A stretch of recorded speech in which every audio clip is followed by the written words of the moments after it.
So the first week in January has come and gone, and it feels like it might not be the best time to be making a video about goals and resolutions, does it? However, it might be the best time. Statistics say that by February, 80% of people will have already failed their New Year's resolutions. And you may even have caught yourself defaulting on some of the goals and resolutions that you set for yourself for this year. And if you are in that camp of people, don't worry about it, you are not in the minority. However, this should be a sign that the way you're approaching your goals right now is probably not the best way to go about it. So I'd like to talk about why most of us fail at accomplishing our goals and resolutions, and why we find it so easy to default on them. And what can we do to create better goals and systems to help us dramatically increase our chances of actually accomplishing what we set out to do. And what we can do to create goals and systems in a much better way that will massively increase our chances of actually going through with and accomplishing those goals that we set. So since we've established the way that we generally set goals like lose more weight, exercise more, save money are not all that effective, let's take a look at some of the problems with traditional goal setting. Why goals don't work for most of us. Goals are inflexible and rigid.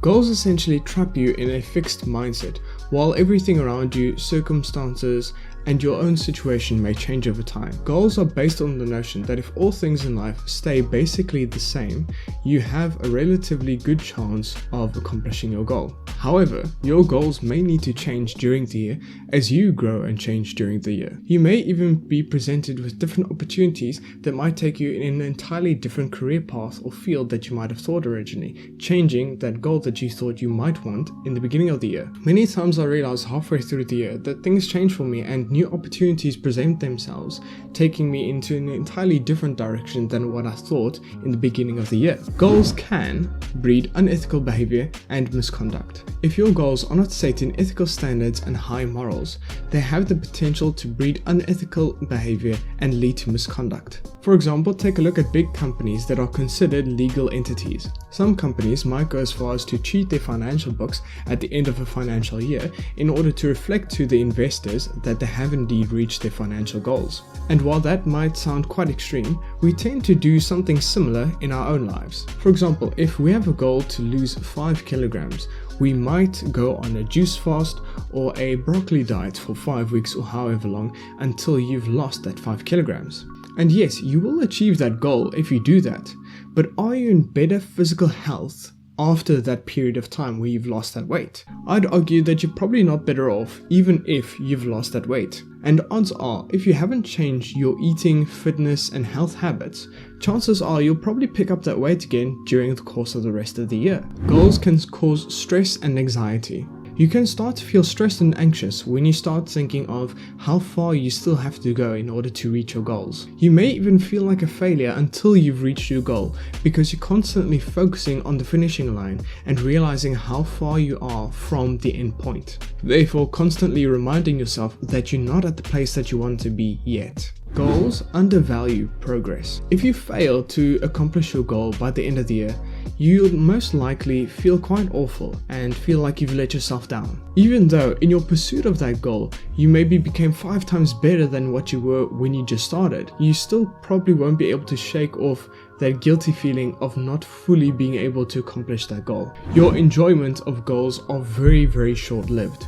You may be excited that you accomplished your goal and celebrate that big win with a victory donut or something. But not soon after you've eaten that victory donut, you'll already slowly stop feeling that sense of excitement for accomplishing that goal. You may think to yourself, is this it? All that stress, hard work for a half an hour of happiness and a donut? Winners and losers have the same goals. Every single person who competes in any competitive field, championship or tournament has the same goal of winning. So it's not having a goal and being incredibly ambitious that differentiates winners from losers. Goals are at odds with long-term progress. Generally, the momentum that a goal can create is very short-lived. For example, some people train for months on end to participate and hopefully win a race. But once the race is over, a lot of people stop training altogether.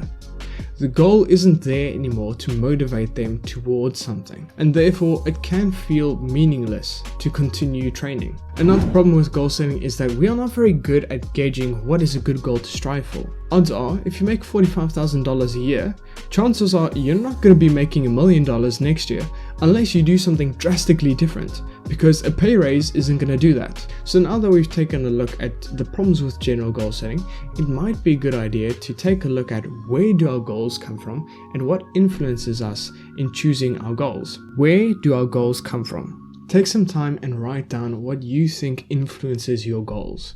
It could be, for example, friends, family, social media, past experiences, past beliefs. The list can go on for ages. Are your goals things you feel like you ought to strive for? Because, well, that's because everyone does.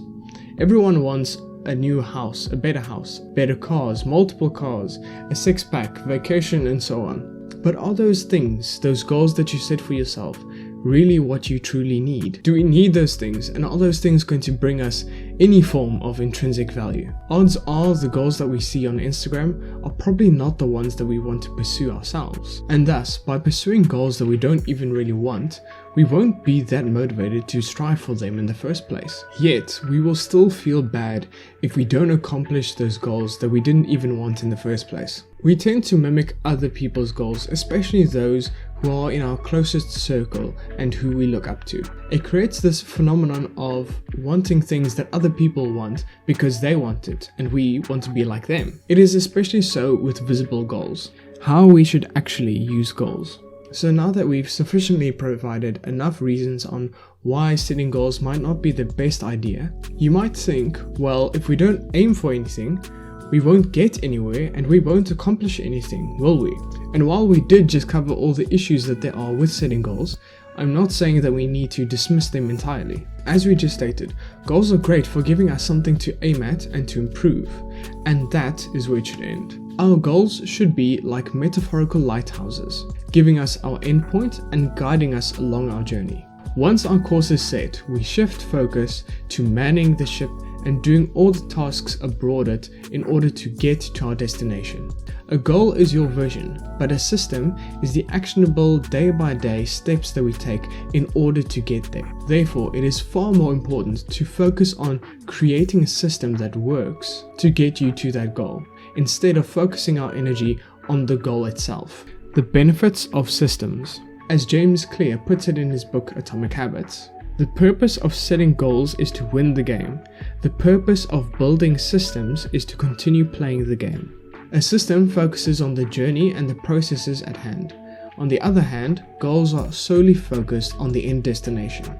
Some of the benefits of systems are essentially the opposite of the problems with goal setting. Systems provide greater potential for happiness. Systems allow you to enjoy every part of the process, not just the final destination, meaning that there is a greater potential for happiness if you focus on systems over goals. Systems are a better determiner of your future success. Your system is a far better determiner of your future success than the goal that you set. Having a goal is easy, as we stated before, but how well your system is set up can be a far better indicator of your future success than just writing down a specific goal. Systems are more flexible than goals. Systems are more flexible than goals and can be easily changed and adapted when new information is brought to your attention. Changes can be made immediately and the system improved. This will help you course correct where need be. Systems allow for less stress and anxiety to be experienced. If you change from a goal-focused to a system mindset of day-by-day improvement, you won't feel as stressed or anxious by following a system, as you know that day by day you are making the choice to be the person you want to be. Whereas a goal mindset, you'll only see the lack thereof until you reach that goal. This can be attributed to the backwards law. Focusing on what you do not have conjures up that you are in lack until you reach your final destination. Systems are focused on the long term. Systems are focused on long-term progress, whereas goals can be short-lived, as we explained earlier. Therefore, you are less likely to do something that conflicts with your ethical values or is harmful to your body, because you are focused on long-term success rather than short-term wins. How to create great systems to achieve your goals and enjoy the journey. So then, how do we go about creating good systems? Once you've identified your goal or habit that you want to start, it is key to reverse engineer and start with the end in mind and work backwards and plan every single step that you need to take in order to get to that goal. Once you've taken the time to write down all the steps that you need to take in order to get to your end goal, start to plan how you're going to implement those steps into a daily workable routine.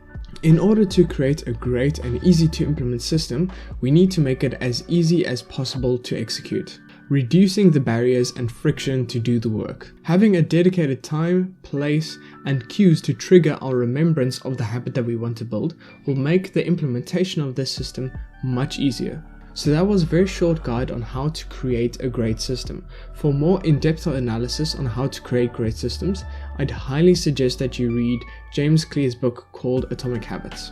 I hope this video was helpful and gave you some ideas and insights on how to create better and effective systems so that you can accomplish what you want. And by pursuing systems over goals, you're able to live a more fulfilling, better, happier life. If this video was helpful to you, please leave a thumbs up so that hopefully it can help some other people as well. If you enjoyed this video, please consider subscribing for more videos like this into the future. Until next time, bye bye friends.